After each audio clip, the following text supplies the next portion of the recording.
Fala, professor Augusto, CLS Brasil, Paulo, oficial, Lúcia Fontinelli, sejam todos bem-vindos à live de hoje.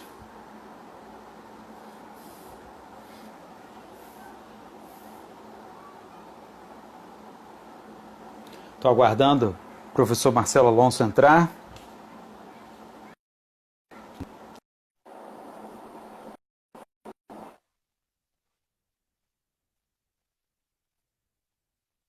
Fala, Luciano, seja bem-vindo.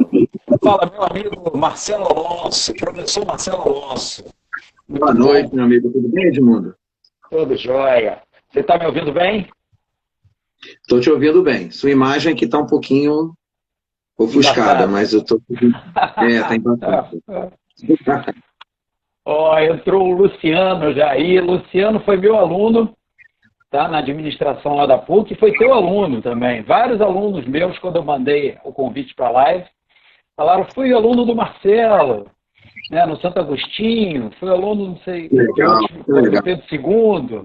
Né? Fala, Zé Marcos, seja bem-vindo. Boa noite, Luciano. Luciano, que está aqui, Souza Cruz, 88, foi um dos seus alunos. Ah, Luciano, depois se Boa puder noite aí, falar, vai Luciano. dando... Bom te ver. Bom te ver. Legal. Ó. O Thierry também entrou aí. Ó. Legal, meu amigo, são 7 horas já. A gente vai começar aqui Certo. o nosso bate-papo. Vou dando aqui as boas-vindas às pessoas que já estão assistindo a gente, dizendo que essa live vai ficar salva no IGTV e também no YouTube. Tá? Então, se por acaso alguém tiver que sair, depois pode voltar, resgatar o conteúdo lá. E quem também sabe que tem gente interessada no tema, mas que não pôde vir, também é só divulgar o link do IGTV. Tá? Quem está aqui e ainda não me segue no Instagram, peço, por favor, que me siga.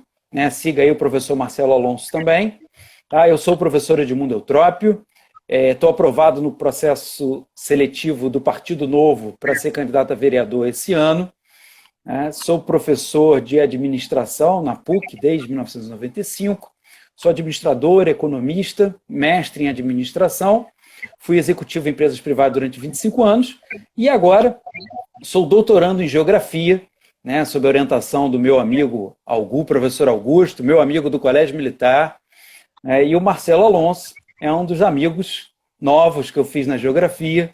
Né, o Marcelo Alonso está fazendo pós-doc, mas eu vou deixar que ele se apresente.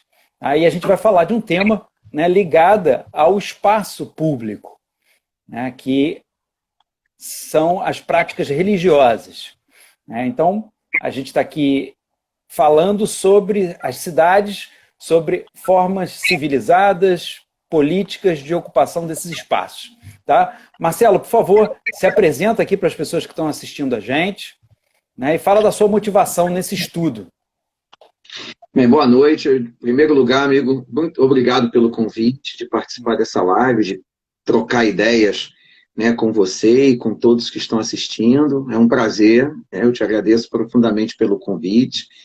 Eu sou doutor em Geografia pela UFRJ, né? Eu defendi a minha tese em 2017 e venho desenvolvendo, né, estudos sobre a relação entre a prática religiosa e os espaços, né? Como essas práticas se espacializam, quais são as relações entre as práticas religiosas e os espaços privados, públicos e políticos. Né? Eu venho trabalhando com conceitos que são caros à geografia.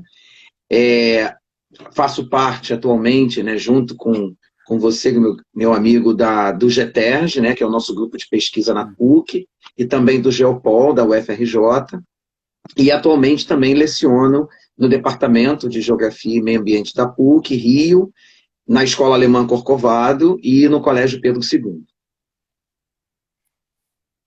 Legal, meu amigo. Foi muito bom estar com você aqui hoje à noite, né? A gente falando aí do espaço carioca, né, e das práticas religiosas, né? E acho que a gente podia, para esse início de conversa, aliás, lembrando também as pessoas que estão assistindo a gente, que a ideia é que a gente faça um bate-papo aberto, com interação das pessoas que estão assistindo a gente. A gente também quer saber a opinião de vocês em relação a esse tema. Tá? Então eu tenho desde muito cedo o interesse pela política, né? Que política, a palavra política, que está sendo muito banalizada atualmente, vem do grego polis, que é cidade, e tique, que são questões, né? São as questões relativas à cidade. Então são as questões que você não pode decidir sozinho, que você precisa de um amplo e qualificado debate.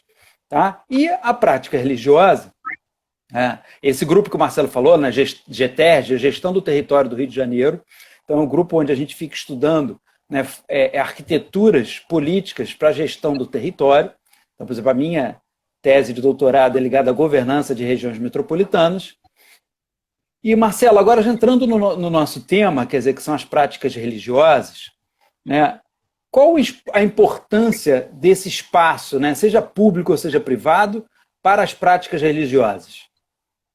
Edmundo, existem as religiões, né, quando os devotos ou os fiéis, eles praticam, né, a sua fé, eles colocam em prática a sua crença, existe uma relação, né, que se dá através do corpo, né, através do gestual, através de manifestações, muitas vezes, dependendo das crenças, que acontecem nos corpos, né, então existe o que muitos geógrafos trabalham como uma corporeidade, e existe uma espacialidade também das práticas religiosas. Então, em muitas, diversas religiões, divindades, entidades, santos, né, manifestações do sagrado acontecem no espaço, e esse espaço que é profano, né, como, por exemplo, uma floresta, uma cachoeira, uma praia, né, uma fonte, esses espaços que são profanos, eles se tornam sagrados a partir dessa relação que o homem religioso tem com a sua crença. É o que alguns geógrafos que trabalham com a geografia cultural chamam de hierofania, né? Então, no caso de religiões que são muito praticadas no Rio de Janeiro, né, como religiões como a católica, religiões protestantes, evangélicas, e principalmente, né, as práticas de Umbanda e Candomblé, elas necessitam muito de uma relação com o espaço, porque, na verdade, é através dessa relação que ele se constrói até como identidade. Então, quando você vai a um templo religioso, né, a uma igreja, a uma sinagoga ou a um terreiro de Umbanda ou de Candomblé, os objetos eles são dispostos num arranjo que é espacial, né? Existe uma localização geográfica daquele fenômeno religioso, existe uma organização desses objetos que é um arranjo espacial, né? E existe, na verdade, uma relação, muitas vezes, do devoto com objetos que são considerados símbolos desse sagrado. E na geografia a gente trabalha com o conceito de geossímbolo, que são acidentes geográficos, são objetos que são sacralizados pelo homem religioso, e nessa sacralização ele constrói, né, uma forte relação com o espaço. Então a identidade religiosa, em muitos casos, é uma identidade que acontece no espaço e a partir desse espaço. Né? Então, hoje, quando nós falamos do espaço público, por exemplo, praias, cachoeiras e matas são muitas vezes espaços de disputas entre grupos religiosos que vão naquele espaço manifestar sua fé e fazer a hierofania, ou seja, concretizar essa sacralização daqueles objetos. Então é muito importante, né, hoje na política, né, o gestor ele ter essa percepção de que os cidadãos que vivem naquele espaço, como, por exemplo, o município do Rio de Janeiro, são cidadãos que possuem fé, que possuem crenças. Nós vivemos no Estado laico, né? Nós vivemos no Estado que vai defender a prática religiosa, a liberdade religiosa, mas um Estado que não pode misturar a política com a religião. Então, é um tema bastante sensível, né? Mas todo liberal, né, ele vai perceber, né, e vai defender essa individualidade, esse direito à prática, esse direito à fé, à crença, né, que é constitucional, e como esses grupos se relacionam com os espaços, principalmente com os espaços que são públicos, que têm regras, que têm normas, que têm leis, ou seja, espaços que são construídos a partir de leis que são instituídas. E, Marcelo, uma coisa importante, quer dizer, você está falando aí são diferentes práticas, né, diferentes crenças, emergem conflitos dessas diferentes práticas? Emergem muitos conflitos, inclusive na minha tese de doutorado, eu trabalhei com alguns desses conflitos que emergem, principalmente em relação a práticas da religião de Umbanda no Rio de Janeiro, né? Mas, trazendo para um âmbito mais geral, existem inúmeros conflitos que vão emergir, como, por exemplo, templos que funcionam em determinados logradouros, em determinados estabelecimentos, que vão ter, na verdade, vão provocar conflitos com outras pessoas que não compactuam, não comungam da mesma fé, como no caso das palmas, dos cânticos, dos louvores, ou dos pontos de Umbanda, ou dos pontos de Candomblé. Então, em muitos templos religiosos, os fiéis vão se manifestar cantando, louvando as suas entidades, as suas divindades, ou a sua divindade, e essa questão do som, ela vai criar um conflito, por exemplo, com uma legislação que defende o silêncio a partir de uma determinada hora, né? O ir e vir, né, dos fiéis, por exemplo, numa determinada rua ou numa vila de casas, né, isso também provoca uma movimentação, um fluxo constante de pessoas que pode provocar atritos ou provocar conflitos com os vizinhos, né? Então, nós vivemos numa cidade cujas residências são muito contíguas, né? Então, nós temos casas e prédios que são colados uns nos outros. Então, como lidar com o fluxo de pessoas, com o som daquele ritual, daquele culto? Em algumas religiões, existem práticas de oferendas às divindades, por exemplo, né? Então, onde colocar essas oferendas? Essas oferendas vão ser... Isso pode caracterizar, pode poluir, né, o espaço público, né? Exatamente. Aí entra uma discussão sobre o que é poluição e o que não é poluição. Então, no caso, por exemplo, de religiões de matrizes africanas, como a Umbanda e Candomblé no Rio de Janeiro, existe uma lei que foi sancionada pelo ex-prefeito Eduardo Paes, a chamada Lei do Axé, né? Que é uma lei que define que oferendas ritualísticas não são consideradas como lixo. Mas nós vivemos numa cidade onde a grande maioria da população não pratica essa fé, não expressa essa fé. Então, qual é o limite entre a oferenda que é disposta numa encruzilhada, por exemplo, num parque ou num jardim, e a poluição? Até porque nós hoje vivemos numa sociedade que é regida por uma Constituição que tem uma série de leis ambientalistas, né? Então, hoje é uma discussão importante para o homem religioso, né, pensar no convívio num espaço público onde circulam pessoas de outras crenças, de outras práticas, que não vão comungar da fé de que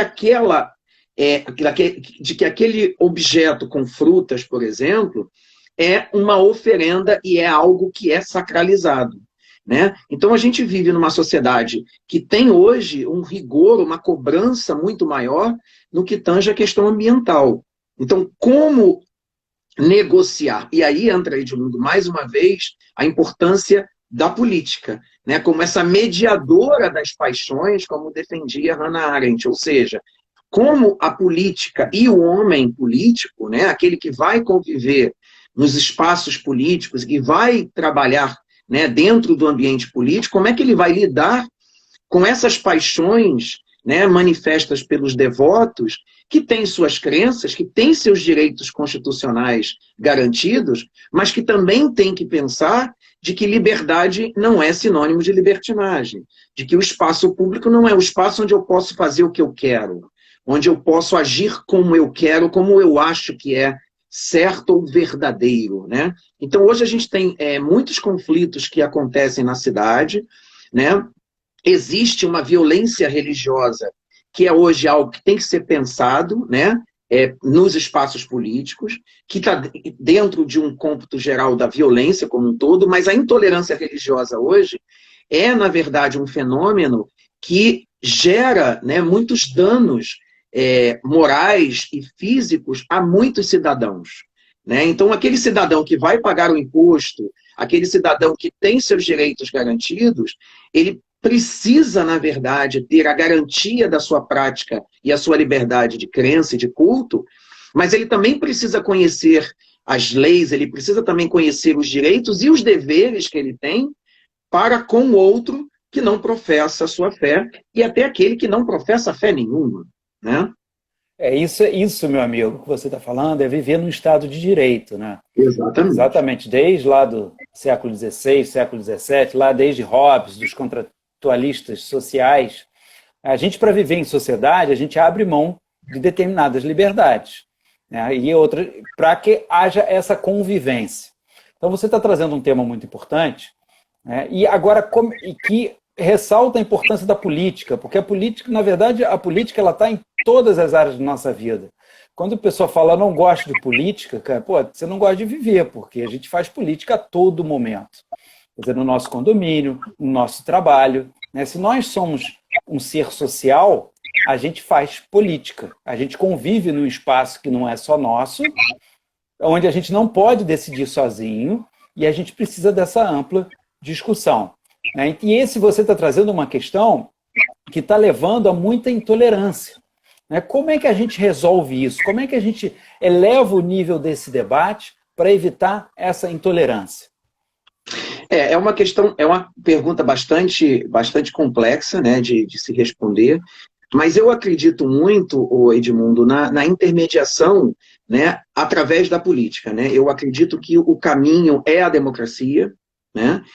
Nós vivemos numa sociedade, né, falando assim dentro do recorte da cidade do Rio de Janeiro.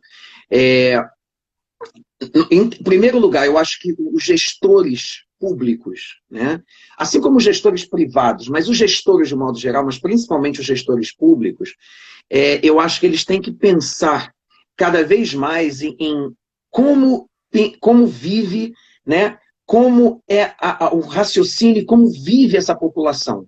Então, eu acho que um caminho para a gente superar a intolerância passa pela educação.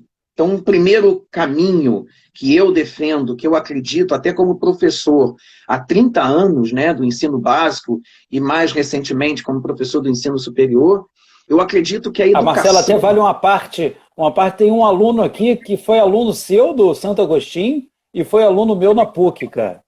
Muito legal, isso aí, cara. Muito... acaba entregando a nossa idade. Eu não sei qual... Eu acho que é Fradiguem. Eu não sei, Fradiguem, se você puder falar o nome aí, tá? Te agradeço, cara. Que parece só o nome do teu acesso no Instagram. E, gente, vamos colocando questões aí também, tá? Mas desculpa, Marcelo. Nada que... O primeiro ponto, né, que eu defendo é através da educação. Então, eu acho que a ignorância, né, o desconhecimento dos preceitos, das ritualísticas, né, de como pensa esse homem religioso, esse homem / mulher, né, religiosos, é um ponto que explica a intolerância. Então, acho que nós não precisamos de um ensino religioso, nós não precisamos de uma educação confessional, né? Dentro de uma perspectiva liberal, acho que a escola, como um espaço que condiciona, né, a prática pedagógica, eu acredito que os professores de história, de geografia, de sociologia, mas também de matemática, física, química, todos os professores precisam trazer para dentro da sala de aula a discussão e a reflexão sobre a democracia, né? Então, a educação, seja ela patrimonial, seja uma educação geográfica, uma educação histórica, não importa o rótulo, não importa o título, o que importa é que dentro de um espaço como a universidade, de um espaço como a escola, haja liberdade de expressão, né? Haja, na verdade, o espaço de discussão dos direitos e dos deveres cidadãos. Então, a partir do momento em que eu posso dizer, Edmundo, não concordo com o que você acredita, Edmundo, eu não acredito em absolutamente nada daquilo que você fala, ou não compactuo com a tua fé, mas eu tenho que aprender, né? Dentro, e o espaço escolar para mim é fundamental, além, é claro, da família, né? De que eu preciso respeitar o outro e como esse outro vê o mundo. Né? Então não é preciso, na verdade, eu compactuar e dizer que tudo aquilo que você diz eu assino embaixo. Eu posso discordar e posso... Empatia, né, meu amigo? Exatamente. Empatia, né? Essa empatia e essa capacidade de você respeitar o que o outro está dizendo. E respeitar, inclusive, que o outro possa mudar suas posições, suas opiniões. Então, isso faz parte da democracia. Então, acho que um primeiro caminho para se combater a intolerância é, sem dúvida nenhuma, uma educação de qualidade, uma educação onde, através dos conteúdos, através de temas, o professor, seja ele de qual disciplina, ele busque trabalhar com o aluno o respeito, porque a tolerância é uma palavra perigosa, porque quando eu tolero o outro, nem sempre eu estou respeitando, eu simplesmente deixo você ali, convivo com você, mas eu não estou, na verdade, apto ou aberto ao diálogo. Isso é muito complicado. Então, acho que um caminho é esse. E um segundo caminho, o Edmundo, sem dúvida nenhuma, é através da participação política. E quando eu falo a participação política, não necessariamente você tem que ser um vereador, um deputado federal, um deputado estadual. Mas como a Hannah Arendt sempre defendeu, o homem ele é um ser político a partir do momento que ele tem a capacidade de agir. Então, no momento em que você pensa, em que você age, né, dentro daquele espaço, seja ele qual for, você se torna um homem político e, a partir desse momento, você se posiciona, você se coloca. Então, através da representação política, eu vejo um outro caminho importante. Então, se a gente tem um congresso que é dito por muitos, né, como um congresso dominado por determinados tipos de posicionamentos, por determinados tipos de concepções de mundo, para que esse congresso seja democrático, seja mais plural, a nossa participação política tem que ser muito mais efetiva. Então, eu acho que a educação ela vem aí como uma base, a representação política, para mim, é outro caminho importantíssimo para que a gente possa ter, de fato, um combate à intolerância. E aí, é claro, se você tem a educação, né, levando esse indivíduo a entender seus direitos e deveres, a respeitar direitos e também seus deveres, e se a gente tem aí um foco, uma participação política mais efetiva, seja direta ou indireta, eu acredito que as leis vão sofrer mudanças e a mentalidade também. Né? Então, eu posso estar sendo assim muito idealista, né? Mas eu acredito, na verdade, nesses dois caminhos, né? Na educação e na representatividade, na democracia representativa. Na verdade, você está falando de formas sustentáveis, né, da gente realmente transformar, que é através da educação, né, e através da participação. E a gente só vai levar, dentro da minha visão, né, e aí eu quero ver a tua opinião também, se a gente tiver que priorizar alguma coisa, hoje eu priorizaria a participação, porque através da participação a gente dá voz ao que a gente está pensando. Então, você vê que a gente começou num assunto aqui ligado à ordenação urbana, né? De você pensar em espaço, ocupação do espaço, aí ligado à prática religiosa. A ocupação do espaço, na minha visão, vale para qualquer tema, tá? Exatamente. Você andar de bicicleta, para você jogar futebol, para você jogar frescobol na praia, né? Então, a gente está falando de coisas de ocupação do espaço ligada à religião. A gente foi para educação, né, porque é a base de tudo. Né? Então, a gente, para ter um projeto realmente de país, de cidade, né, transformador, isso passa necessariamente por investimento maciço em educação e educação de base. E a participação política, que você falou. Sem essa participação, a gente não vai conseguir defender os recursos necessários para fazer os investimentos necessários em educação. E aí, Marcelo, vale uma parte, né? Hoje teve uma discussão muito grande nas redes sociais acerca dos destaques que o Partido Novo fez na votação do Fundeb, né? Do Fundo de Educação Básica. E aí todo mundo dizendo, pô, o novo é contra o Fundeb. Na verdade, o destaque do Novo era contra o engessamento de que 70% do fundo tinha que ser gasto com pagamento de salários. O Novo achava que isso deveria ficar a critério do gestor e não engessar ele. Porque, eventualmente, você não precisa gastar 70% com salário e você precisa gastar com outra coisa e a lei te engessa. Então, quer dizer, num projeto de educação de base, a gente também passa por determinada autonomia, e aí a autonomia do gestor, que a gente escolheu que seja um bom gestor. Né? Aí entra a importância, né, da defesa do federalismo, né, da descentralização dessas tomadas de decisão. Né? A gente no GETES vem, né, discutindo muito sobre essa questão, né, sobre a orientação do professor Augusto.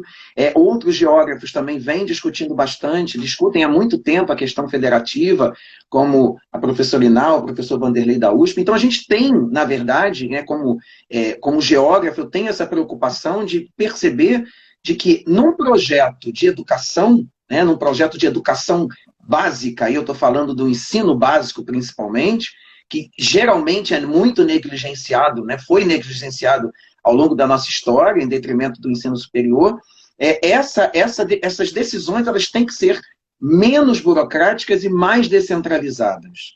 Né? Então, quando houve agora a votação do Fundeb, né, é exatamente essa preocupação de tirar das mãos, né, do governo central todo o papel das decisões. Então, a gente vê muito no Brasil ainda, né, uma cultura política de que o governo federal é aquele que tem que resolver absolutamente tudo. Então, quando eu falo, por exemplo, de práticas religiosas na cidade do Rio de Janeiro, ou de intolerância religiosa no Rio de Janeiro, eu não tenho condições, né, de prever uma política. A gente pode ter, sim, alguma diretriz ou diretrizes básicas do combate à intolerância religiosa no Brasil. Mas como esse combate vai ser realizado, ele se realiza efetivamente no local. E aí você tocou numa palavra-chave, que é a sustentabilidade. Então, para um modelo de combate à intolerância religiosa, um modelo de combate à violência, seja ela qual for, um modelo de educação básica, necessitam, né, de uma participação cada vez mais efetiva do poder local, né, que vai ter que dialogar com a iniciativa privada. E aí um outro problema, né, que eu vejo muito aqui no Rio de Janeiro, que atrapalha em várias dimensões, até mesmo na religiosa, é a demonização de um lado do público e a demonização do outro do privado. Então a esfera pública de um lado, a esfera privada, como se fossem antagonistas e rivais eternos. E também o baixo comprometimento da sociedade civil. Então, o gestor público local ele tem que ter mais autonomia. E eu concordo com isso. Né? Eu defendo que, na verdade, a gente pode ter diretrizes nacionais curriculares, diretrizes nacionais educacionais, mas a gestão ela se dá efetivamente no local, de acordo com as idiosincrasias desse local, de acordo com essa variedade, com a pluralidade e as demandas daquele local. Então, porque as demandas de Recife são diferentes das demandas do Rio. A violência religiosa que acontece em Belo Horizonte é bem diferente da violência religiosa que acontece no Rio de Janeiro. A cidade do Rio, o estado do Rio, são campeões de denúncias, de ataques, né, de violência religiosa. Então, se a gente vai criar uma política de combate à violência, e uma das violências é a religiosa, o gestor público local e os espaços políticos locais têm, na minha opinião, Edmundo, um papel fundamental. E aí eu valorizo a Câmara dos Vereadores. A Câmara dos Vereadores é fundamental para resolver os problemas do Rio. Então a gente não tem que esperar que o governo federal venha resolver problemas que são específicos das demandas e do local da cidade do Rio de Janeiro. Então, esse espaço político, que é a Câmara dos Vereadores, que segundo a professora Inália de Castro é um espaço político exclusivo, né? Ela considera, ela denomina dessa maneira, esse espaço político é um espaço de grande importância e os vereadores são os nossos representantes. Então, quem serão esses vereadores que vão, a partir de um determinado momento, criar as leis, elaborar essas leis, né, para que a gestão da cidade seja mais democrática? Então, a importância da representação volta mais uma vez aqui nesse ponto. Né? Perfeito, meu amigo. E outra coisa, as pessoas moram na cidade, né, cara? Onde elas moram na cidade. Onde elas têm a maior relação com a terra e com o espaço é na cidade. Agora, aqui no Brasil, e a gente tem visto isso lá no GETES, no nosso grupo de estudo, A gente tem uma mania de criar leis nacionais, né? Tudo nacional, é tudo num país de dimensões continentais como o Brasil. Enquanto você deveria de deixar diversos temas, e essa é a posição do Partido Novo, para que os estados decidissem. Né? Os estados poderiam ter maior autonomia para decidir sobre diversas coisas e também as cidades, até porque você tem características diferentes de uma cidade para outra. Você tem uma cidade que, no caso de uma prática religiosa, no caso de um esporte, no caso de uma determinada manifestação cultural, que aquela cidade ela convive melhor com aquele tipo de manifestação, e outra cidade não. Né? E você, através dessa legislação local, você pode ir gerando uma especialização desse espaço. É acontecer, de fato, o federalismo. Né? Então, inclusive, recentemente, na minha visão, né, pelo que eu tenho lido, do pouco que eu tenho lido, uma das grandes dificuldades do combate à pandemia no Brasil tem sido justamente essa desfunção do federalismo, da falta de diálogo, de entendimento, né, e de cooperação e coparticipação dos entes federativos. Então, no momento que você tem uma cidade como o Rio de Janeiro, que tem uma realidade, por exemplo, de uma população, a gente falando aqui agora, né, dentro do âmbito religioso, Edmundo, uma população onde há um grande crescimento, né, do segmento dito evangélico. Né? Nós temos na cidade do Rio de Janeiro um crescimento, né, de grupos religiosos que cada vez estão tendo mais representantes nos espaços políticos, e isso é democrático, isso está acontecendo através do voto, mas essa realidade que é religiosa é uma realidade diferente, por exemplo, do Paraná, do Rio Grande do Sul, ou de repente da Bahia.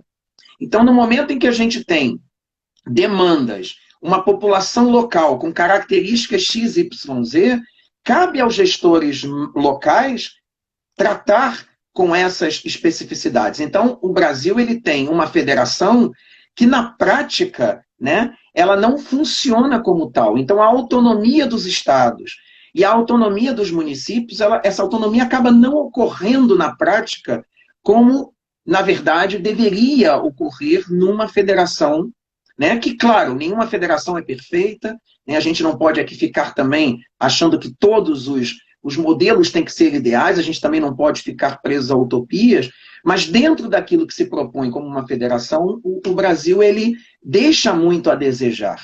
Né? Então, o local, né, o poder local, o poder regional, tem que, na verdade, ter aí uma capacidade de diálogo, de trocas, de cooperação com a esfera federal, mas a gente criou no Brasil uma cultura ao longo da história de uma grande centralização de poder. Então, nós temos um país com vários momentos autoritários de centralização do poder, e a população brasileira, ela espera muito, não só do governo federal, mas da figura do presidente ou da presidente da República. Então, a gente vê ao longo da história os presidentes tendo que ser os heróis nacionais.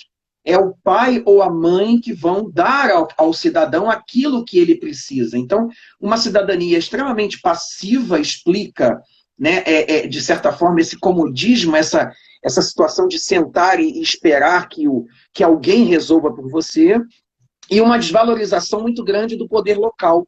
Então, a gente está vendo, eu acho que é uma cultura que vem se construindo, na minha opinião, isso vem evoluindo, de uma valorização da figura do prefeito, da figura do vereador, que é algo que, por exemplo, no caso específico da cidade do Rio de Janeiro, é algo que não teve uma construção histórica tão efetiva. Nós fomos capital federal durante muito tempo, nós fomos a capital do Império, nós fomos a capital da colônia. Então, a esfera federal sempre foi muito presente dentro da realidade carioca. Então, essa valorização da esfera municipal é algo que vem acontecendo mais recentemente, né? Então, isso leva tempo, mas eu acredito muito nesse fortalecimento da esfera local como um caminho para a gente gerar aí um modelo de desenvolvimento ou modelos de desenvolvimento que sejam sustentáveis. E a sustentabilidade religiosa, Edmundo, é uma dimensão importante dentro das sustentabilidades. Então é importante a sustentabilidade da economia, a sustentabilidade política, a sustentabilidade social, mas as sustentabilidades cultural e religiosa fazem parte também hoje dessas demandas de uma população que é crente, em boa parte. Uma população que tem um bom número, um número expressivo de cariocas hoje, professa alguma religião. Né? E o olhar do gestor, o olhar do político tem que ser um olhar cuidadoso. Agora, Marcelo, uma coisa importante que você está colocando aí, quer dizer, dessa descentralização, né? Eu acho que isso até infantiliza a nossa cidadania. Tá, e com um exemplo bom que você trouxe aqui do Rio de Janeiro, o fato da gente ter sido capital. Então a gente se envolve mais em assuntos nacionais do que em assuntos locais. Enquanto isso, a nossa cidade está sendo destruída. Né? E a gente não está conseguindo salvar o Brasil. Tá? Então a gente realmente tem que começar a se preocupar com a nossa região, com a nossa cidade. Eu estava comentando numa live segunda-feira, também dentro dessa linha de ordenamento urbano, né, dos aviltamentos que estão sendo feitos no plano urbanístico da cidade, né, para caçar níquel em final de mandato. Tá? Então tem um PL 174 que está em votação na Câmara dos Vereadores, que vai alterar uma série de regras de construção, né, que vai piorar muito a nossa qualidade de vida.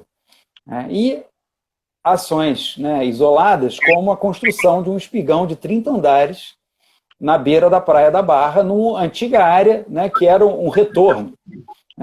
Foi mexido na avenida, né, para criar um espaço para subir um espigão de 30 andares. Quer dizer, isso está acontecendo embaixo do nosso nariz. Quer dizer, se a gente não se envolver com as questões locais, ficar esperando que venha o salvador da pátria, como você falou, né, o super-herói lá de Brasília para resolver, a gente efetivamente não vai resolver nada. Né, cara? E eu queria muito que você comentasse, na linha do que você estava falando, sobre esse conceito da sustentabilidade religiosa. A sustentabilidade, né, a ideia de desenvolvimento sustentável, ela acabou ficando muito atrelada, né, à preocupação com a preservação / conservação dos recursos naturais. Né? Então é uma ideia extremamente forte hoje, né? A ideia de desenvolvimento sustentável ela ganhou, né, uma dimensão global. Nós não podemos descartar, né, desvalorizar a importância dessa dimensão dos recursos, da preservação / conservação dos recursos, mas eu defendo a ideia de que a sustentabilidade ela não pode se ater especificamente, exclusivamente ao econômico, a preservação / conservação dos recursos. A sustentabilidade, na verdade, ela inclui um conjunto de dimensões que fazem parte de qualquer modelo de desenvolvimento. Então, em primeiro lugar, um modelo de desenvolvimento, ele não pode ser insustentável. Então, a gente acaba até caindo numa redundância de desenvolvimento sustentável. Desenvolvimento só pode ser sustentável. E aí a gente também parte para questionar o que seria um modelo de desenvolvimento. Né? O que se espera de um modelo de desenvolvimento? Crescimento econômico? Sim, é importante. Índices como PIB, taxa de desemprego, inflação, perfeito, exportação, importação. Mas o desenvolvimento também precisa ser encarado como aquele modelo que busca a justiça social, né? E que vai buscar ali uma situação cada vez mais equânime. Então, como gerar condições, oportunidades para que as pessoas possam participar? E, ao mesmo tempo, se a gente pensa no modelo de desenvolvimento com sustentabilidades, a sustentabilidade religiosa se torna importante porque muitos cidadãos eles vão ter demandas que serão relacionadas à sua prática religiosa. Então, em primeiro lugar, eu tenho direito constitucional à liberdade de culto e de crença. Isso é uma questão. Em segundo lugar, eu preciso ter respeitada a minha liberdade de crença e não ser agredido, porque a intolerância religiosa ela vai impedir o desenvolvimento. Se você encara um modelo de desenvolvimento como aquele que busca qualidade de vida, por exemplo, num sentido de garantia dos direitos constitucionais, né? Eu vou muito por essa linha. A qualidade de vida está muito atrelada, né, a respeito segurança, educação, segurança, educação, saúde, etc. saneamento. Então, exatamente. Se eu penso o desenvolvimento como um modelo de desenvolvimento como aquele que busca a qualidade de vida, a justiça social e o crescimento econômico, porque não podem se dissociar, eu tenho que pensar que na qualidade de vida existem aí demandas que são objetivas e materiais e demandas que são subjetivas, que são imateriais. E eu me lembro de uma apresentação que você fez no GTS tocando justamente nessa questão, né? Então, o cidadão, aquele que paga o imposto, aquele que vota, aquele que vai participar, ele tem demandas que são imateriais, que são demandas como, por exemplo, o direito de ir e vir, o direito, né, de se expressar e o direito de professar a sua fé. Então, a sustentabilidade religiosa, ela entra nesse ponto, no direito à expressão da crença, no direito à expressão da fé, respeitando, é claro, as outras crenças e as outras profissões de fé que são diferentes da sua. Então, o modelo de desenvolvimento com sustentabilidade, ele tem que pensar nas sustentabilidades, no plural, sendo que uma delas é a religiosa. Onde eu vou praticar essa religião? Eu não posso entrar num templo e ser agredido com pedras. Eu não posso ter, por exemplo, um templo religioso invadido, como aconteceu na Baixada Fluminense recentemente, no município de Duque de Caxias, onde a sacerdotisa era um templo de Umbanda, um terreiro de Umbanda, onde bandidos entraram com uma arma em punho, obrigaram a senhora a quebrar todos os objetos que para ela são sagrados, né? E proibiram o funcionamento daquele espaço. Como aconteceu, por exemplo, em favelas do Rio de Janeiro, e vem acontecendo, que se, por exemplo, religiosos de matrizes africanas pendurarem suas roupas brancas no varal, eles serão agredidos fisicamente, não só com palavras, com olhares, não só uma agressão, uma violência implícita, mas uma violência que se torna cada vez mais explícita, com espancamentos, como foi o caso de uma menina que levou uma pedrada na cabeça, porque ela estava vestida com trajes que, através do seu corpo, manifestavam uma fé numa religião que é o candomblé. Às vezes, meu amigo, às vezes parece que a gente está andando para trás, né? Na civilidade. E é muito sério isso, Edmundo, porque, inclusive, temos que tomar muito cuidado, porque, às vezes, alguns grupos religiosos acabam criando discursos vitimistas, né? Como se fossem os únicos alvos da violência. E existem diversos tipos de agressões que acontecem com diversos grupos religiosos. Como, por exemplo, hoje a gente tem uma grande parcela da população que se autodenomina evangélica, e a gente vê que, por conta de alguns grupos mais radicais, todos os evangélicos acabam sendo taxados de fanáticos, fundamentalistas, radicais e violentos.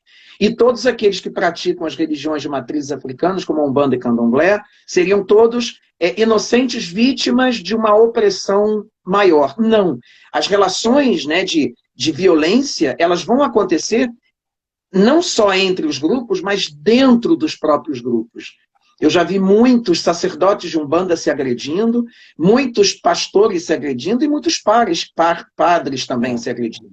Então, a violência religiosa ela acontece entre grupos e intragrupos também. Né? Então, meu amigo, tá, uma palavra aqui, uma contribuição aqui do Jefferson. Né?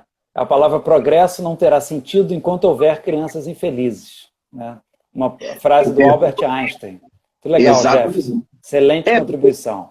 Porque essa frase, né, esse pensamento do Einstein que o Jefferson trouxe, a própria palavra progresso ela tem que ser mais discutida, ela tem que ser mais entendida como algo que não é puramente técnico-científico. Né? Então, o que é o progresso? O que é uma sociedade que progride? Né? O que é um país em desenvolvimento? O que é um país que está progredindo?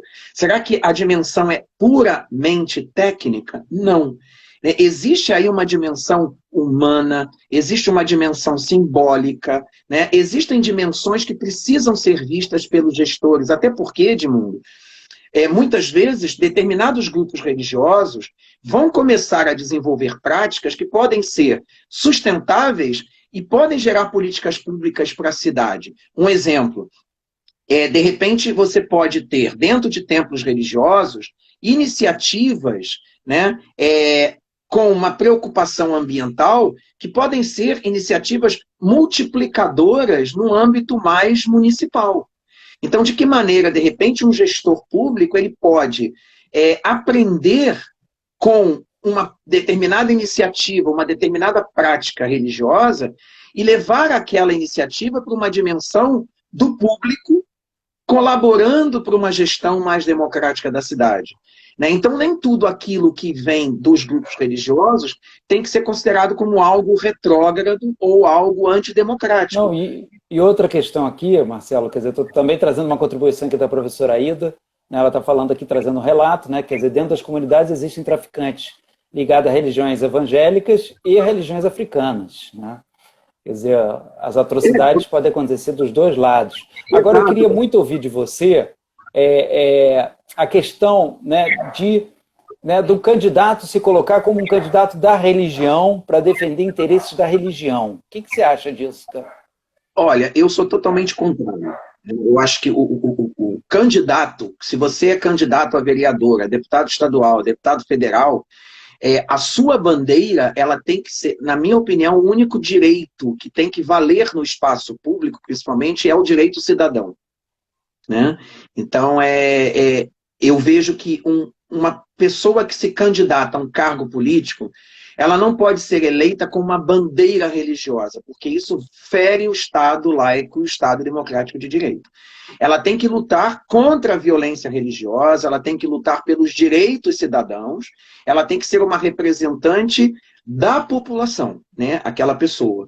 Então, quando alguém se candidata com uma bandeira religiosa e recebe votos por conta dos seus valores éticos e morais religiosos, essa candidatura ela pode comprometer, na minha opinião, a democracia. Então, eu sou umbandista, né? Eu sou praticante da Umbanda e venho participando de alguns fóruns de discussão e me preocupa bastante quando, por exemplo, eu vejo umbandistas defendendo candidaturas de umbandistas para combater candidaturas evangélicas.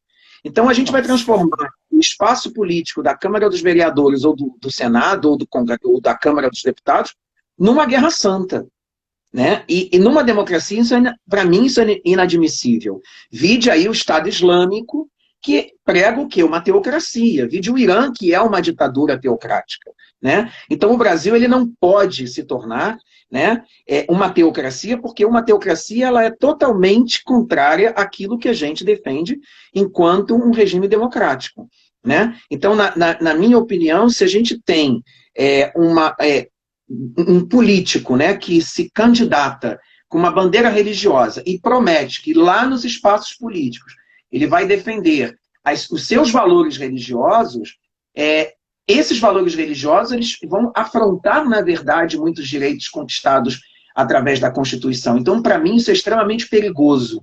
Então, vejo que não vejo problema em ter um presidente da República cristão, um prefeito cristão, um prefeito umbandista, um prefeito ateu, um prefeito judeu.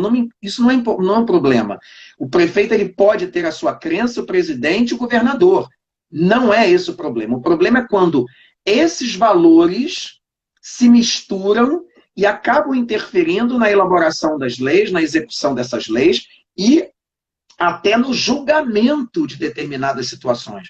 Então, existem juízes que querem negar, na verdade, por exemplo, o direito de união entre dois homens, entre homossexuais, porque isso não condiz com a sua fé. Não importa a sua fé. O que importa ali é o direito constitucional. Então, essa separação entre o público e o privado é muito importante, Edmundo. Eu acho que no Brasil nós estamos tendo uma interferência do privado no público, assim como existe também a privatização de questões públicas.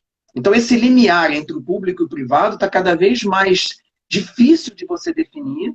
E, na minha opinião, quando você mistura, né, crenças que são irracionais, né, com a legislação, na verdade, o Estado Democrático de Direitos, na minha opinião, é muito perigoso para a democracia. Então, eu sou um homem religioso, eu pratico a religião, eu sou um bandista, tenho a minha fé, mas eu tenho essa preocupação e procuro sempre me policiar, porque às vezes as nossas paixões religiosas, elas falam muito alto, mas a gente tem que ter sempre um freio, né? E aí o meu lado acadêmico vai dando sempre um freio em qualquer tipo de pensamento, até de ação que possa ferir, né, os direitos, né, constitucionais. Perfeito, meu amigo. E aqui a Sueli está dando uma contribuição. O Estado é laico, o mandatário pode ter sua religião, mas isso é uma questão pessoal dele, nada a ver com o Estado. Perfeito, exatamente, Sueli. A Aida está colocando aqui, a professora Aida, entendo que o princípio da religião é ético e moral, é não fazer ao outro o que não gostaria que fizesse a si mesmo. Perfeito, né? Então, religião e política são coisas separadas, né? O Estado brasileiro é um Estado laico. Você tem que tomar as decisões, né, com valores republicanos.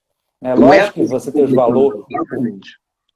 os valores, né, de religiosos, né, valores cristãos, eu sou cristão, de você, como está colocado aqui pela professora, não fazer ao outro que você não gostaria que fizesse a si mesmo, são valores importantes que vão te nortear. Agora, nada a ver com você levar a sua prática religiosa para o espaço público. E aí é importante, Marcelo, a gente falar que se as pessoas moderadas, né, com pensamento moderado, não se envolverem com a questão política, a política vai ser ocupada pelos extremos, cara. E os extremos, da minha visão, cara, também não traduz a maioria, cara. Você tem 20% em cada extremo, que é 40%, você tem 60% de moderados no meio, que, de alguma forma, não têm se posicionado adequadamente, e os extremos estão crescendo, né? E fica parece que tem uma torcida por esses extremos. Então é importante a gente passar uma visão de os moderados se envolverem, se engajarem, se posicionarem, né, de uma maneira mais racional possível. Eu concordo plenamente com você, Edmundo. Inclusive, hoje existem aí, né, rótulos, né, para aqueles que tendem a ser mais moderados acabaram virando os isentões, né? Então, ou você tem que ser de uma ala X ou de uma ala Y, né? Então, essa polarização, né, ela revela aí muito do que a gente está passando, até eu acho que por conta de uma crise econômica que vem se arrastando, né, principalmente a partir de 2008, mas também uma crise política.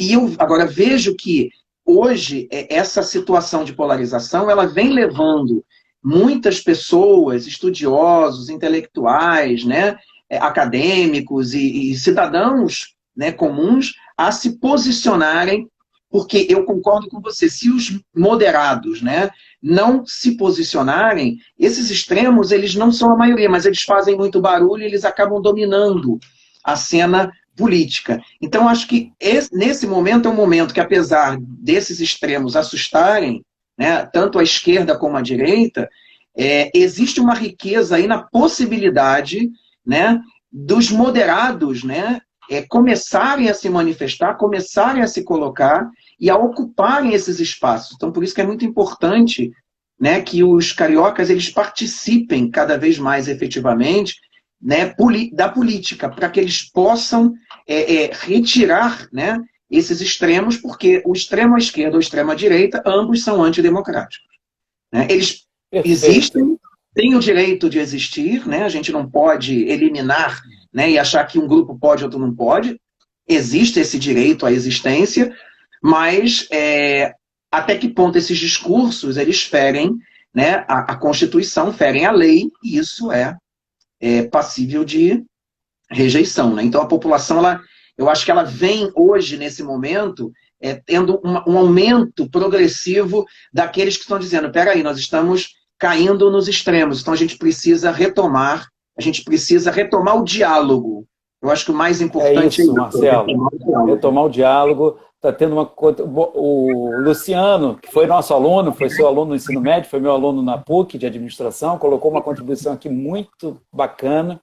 O excesso de racionalismo dos moderados pode ser o ponto fraco deles. O homem é movido por paixões, principalmente. Quer dizer, é uma reflexão importante, né, para nós que somos moderados, né, como a gente arrastar as pessoas, né, num novo projeto, de uma nova visão, e também as pessoas sejam movidas pela paixão do bem comum, pela paixão da qualidade de vida, pela paixão ao próximo, pela caridade, que são os princípios fundamentais.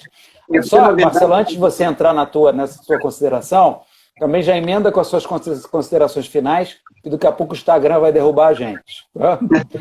Já passou 1 hora, meu amigo. Foi rápido. Foi rapidinho.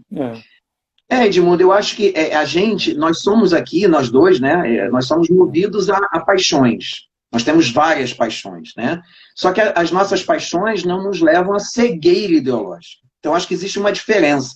Você pode ser um apaixonado, e na verdade, eu acho que ter a paixão naquilo que você faz, naquilo que você defende, é extremamente importante, porque se você perde a paixão, você perde, né, um elemento importante na motivação.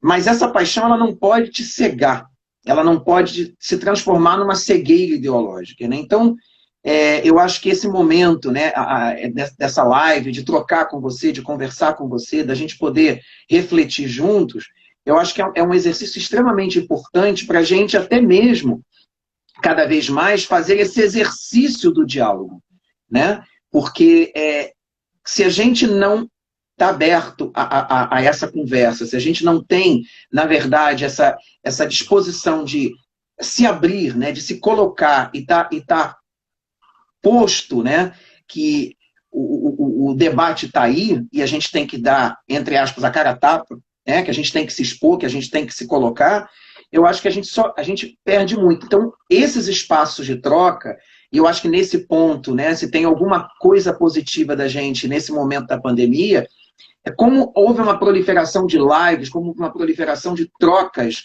através da internet, né? Então, como isso tem sido rico, e para mim é muito importante falar, né, da religião, falar das práticas religiosas, falar de como a gente pode pensar a religião democraticamente falando, né, sem cair no fundamentalismo religioso, que é hoje uma ameaça para a democracia.